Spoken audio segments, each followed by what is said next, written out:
香港地人人都係食神，餐餐食好西，食得越好，快樂指數就越高。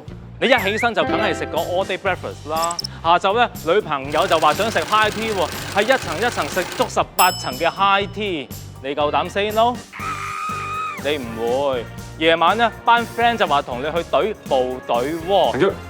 翻到屋企無啦啦有陣麻油味攻埋嚟，即係逼我食宵夜嘅啫。又24小時係咁食到頂住個胃，食神都食滯啦。滯呢個字就係解停留、唔流通、積聚。所謂食滯咧，你會覺得全日食過嘅嘢咧，全部冇落過格，係全部冇落過格啊！仲要有一大股仙氣喺你個胃裏邊咁啷下，想藥唔到，連飲杯水都脹爆，越脹就越頂，越頂就越脹，周身都唔聚財。認住滯呢個 feel 一到，就分啦胃的數，即刻腳散。